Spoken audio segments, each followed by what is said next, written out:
For nearly 300 years, humans thought they were alone in the Koprulu sector. They were wrong. The Zerg emerged, seeking to consume all in their path, and before long, the Protoss, a highly advanced alien race, began wiping out infested worlds, burning Zerg and Terran alike. A three-way war, unlike anything humanity had ever faced, erupted almost overnight. All the while, a human civil war raged. Marshal Jim Raynor vowed to oppose the corrupt dictator Arcturus Mengsk for the betrayal of the woman he loved, Sarah Kerrigan. Boys, how about that evac? Damn you, Arcturus. Don't do this. It's done. Helmsman, signal the fleet and take us out of orbit. Now. Kerrigan, a loyal operative, was left to die at the hands of the Zerg. But the Zerg had other plans. They transformed her and unleashed her psionic power upon the Koprulu sector, searching for their real objective, the Protoss homeworld of Ire.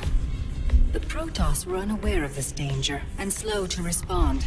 Their rulers, the Conclave, had dispatched Executor Artanis to hunt for Tassadar, a commander who had refused to wipe out infested Terran worlds. They crossed paths with a Dark Templar mystic, whose kind was considered heretics by the Conclave. Through great effort, Zeratul convinced Tassadar and Artanis that he was not their enemy. Together they rallied more Protoss from both factions against the Zerg. Despite the Conclave's fury, they achieved significant victories against the Swarm. But when Zeratul struck down one of the Overmind's Cerebrates, his own mind was left vulnerable. From his thoughts, the Overmind gleaned Ire's true location, and the Swarm descended upon the Protoss homeworld with all their might and fury. It was Tassadar who kept the Templar from extinction that day. Using the power of both the Templar and the Dark Templar, he sacrificed himself to kill the Overmind. Ire was lost, but Artanis led the survivors to the Dark Templar's homeworld of Shakuras. Old prejudices were set aside. The Templar were now in the Dark Templar's debt. Without the Overmind, the Swarm fractured. Kerrigan sought control of all the Zerg, even enlisting the aid of old friends and enemies like Raynor, Mengsk, and Zeratul. Once her rule was uncontested, the Queen of Blades betrayed them all. Billions of humans and Protoss were killed. The Zerg stood unchallenged, but to the relief of all, the war seemed to end there.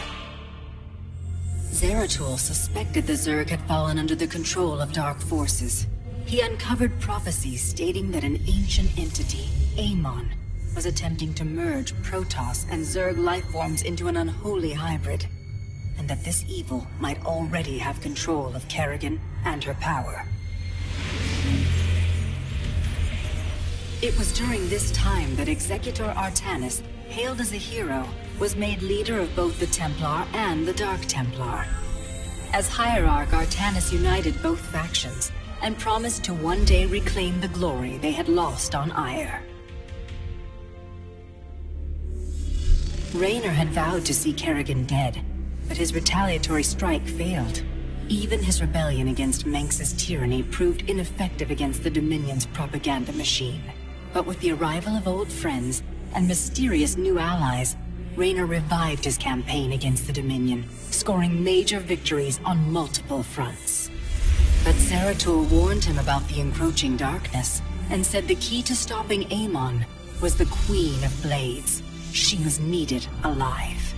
In a daring raid on the Zerg homeworld of Char, armies from the Dominion and Raynor, with help from Arcturus' son Valerian, used an ancient Zelnaga artifact to neutralize Kerrigan's power and free her from Amon's grasp.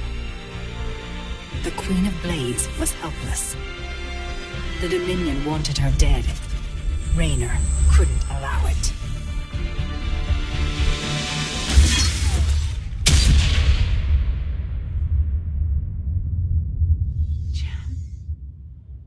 It's okay. I got you.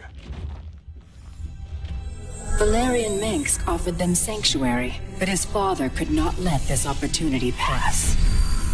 During the raid, Kerrigan and Raynor were separated. Kerrigan escaped, while Raynor... He was briefly interrogated and summarily executed. Kerrigan sought vengeance. She set out to reclaim her position as Queen of Blades. With Zeratul guidance, Kerrigan gathered the Zerg broods and ruled the swarm once again. Only this time, free. The killing will never stop. Until Minsk is dead. Kerrigan began dismantling the Dominion's military, one mission at a time. To her surprise, she learned that Raynor was still alive. She charted a course to Korhal, Minsk's stronghold.